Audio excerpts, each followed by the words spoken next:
Hey everybody, welcome back. Just getting cleanup done here. So today we are going to talk about an alternative to glazing, a surface treatment known as Terra Sigillata. It's one of the oldest surface treatments out there, and that is what we're going to work on today. We are going to make up our own Terra Sigillata. Hey, so we're going to start off today by making our own Terra Sigillata. And to do that, we're going to need just a couple of things that we have around the house, all right? You should have a container. I've got this little food storage container that has a really nice locking lid. I find it perfect for anything that I'm going to mix up around 500-gram batches of glaze or slips or anything like that. It's just about the right size, and as you can see, I've used the heck out of this one. We're going to need that. We're going to need our little baggie of powder. You guys each got a little baggie of powder, and if you're following and you're not part of the class, this is just a clay, right? It can be anything that is a ball clay or any sort of clay. You don't want to use fire clay if you can help it. Just the texture's a little weird.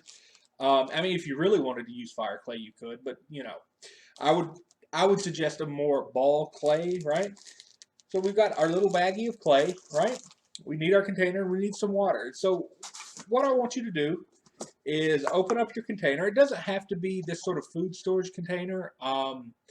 I've done another example of this where I used a mason jar, and the mason jar worked just fine, right?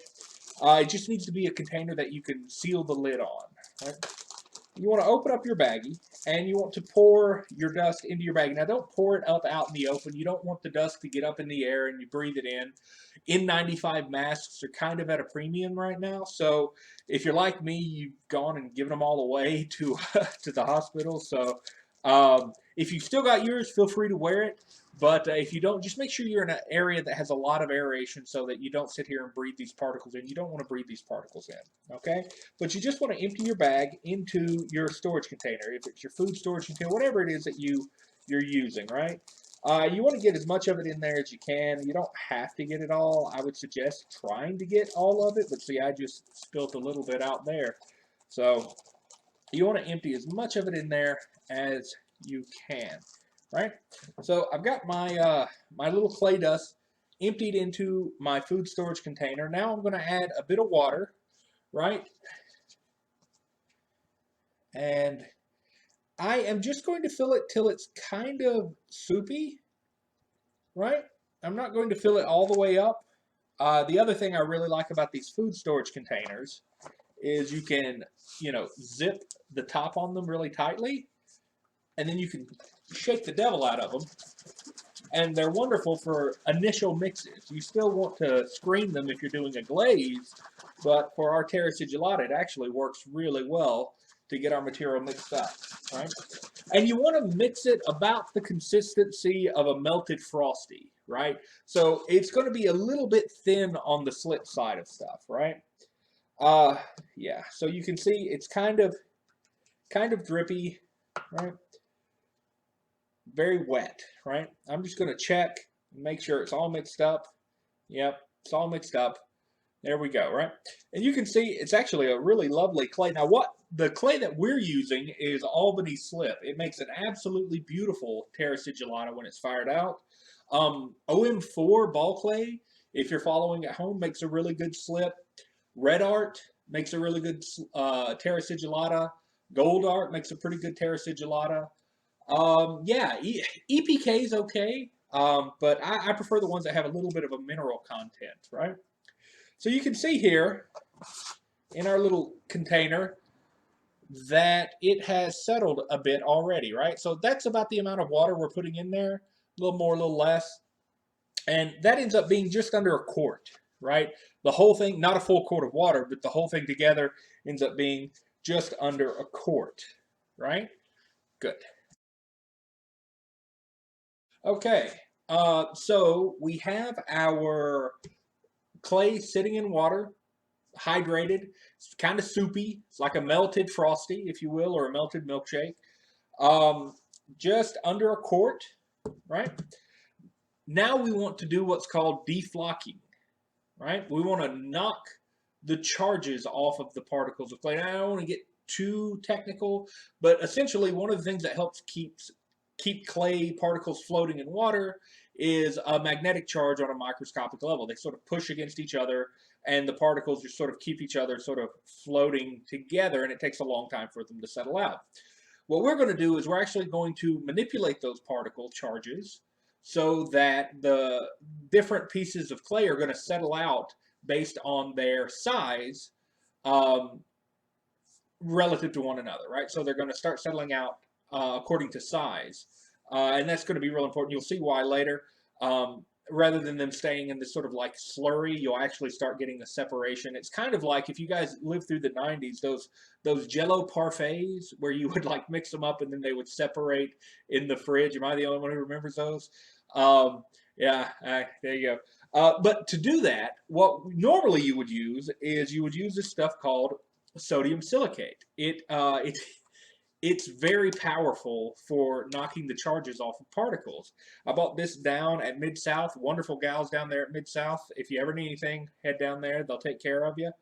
I got this down there, and this is absolutely fabulous for these purposes. However, I have a feeling that you guys don't have this at home, right? Yeah, it wasn't on the required list, and the truth was I couldn't give everybody a dram of it so that we could do it at home. So what we need to do is we need to figure out how to knock the charges off of particles of clay with something that we're going to have around the house, right? And enter dish soap, right? So a deflocculant is basically just something that manipulates charges, and that is what soap has in it that helps it clean. So dirt sticks to our hands because of the magnetic charge in our fingers and on our skin. It attracts the dirt and it sticks. When we apply soap, that knocks the charges off those particles and they wash away. It's kind of cool when you think about it. Sodium bicarbonate is a deflocculant, and that's one of the main ingredients in soap, all soaps. Dish soap's just a lot easier. It's a lot more available, right? So I've got this, it's Dawn. It works just fine. I did some experimenting to make sure this actually worked, and surprised it does. Now, one of the things when we add this that we want to be careful about is we don't want to agitate it too much, because in addition to the deflocculant, soap also has something in it that produces bubbles. And we don't want to produce the bubbles. We do want it to knock the charges off of everything, but we don't want it to foam, right? So that's another thing that they add to soap. They make it foam, right? So yeah, so what we're going to do is we're going to take our dish soap and we're going to take our slurry mix here. And I had the best success with this dish soap, and at about a teaspoon and a half, maybe 2 teaspoons, depending on how much you end up with, and just adding it to it and letting it settle out, right? So I'm just going to add this to it. I got my little measuring cup here. We're going to do a teaspoon.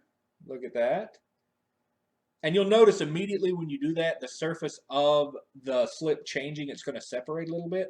I'm going to do another half of a teaspoon here. Right? So I got a teaspoon and a half. Right? I'm going to just dip that in there and get it going. Now, when you're agitating this, you want to be careful to you don't want to stir up any bubbles, right? So when you agitate it, you don't want to like shake it like we did earlier or anything like that. You just want to carefully agitate it, right? And get it to mix up. And I'm just using the little dropper here. We're just going to agitate it up, right? And if you're careful, you'll notice that you don't get any suds, right? Just going to agitate it up, and there we go, right?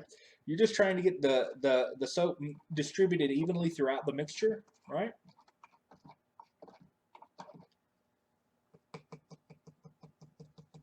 There we go, right? So now you're going to put your lid on it.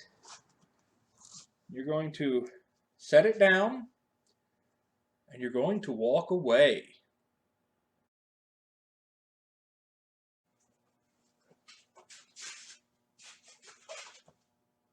Not ready yet.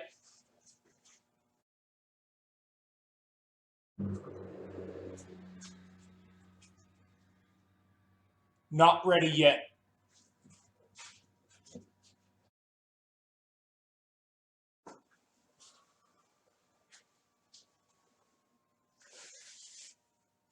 Not ready yet.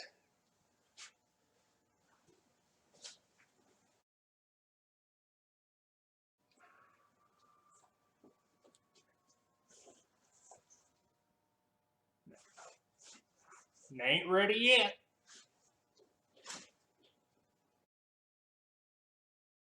Ready, not ready, not ready, not ready, not ready, not ready, not ready, not.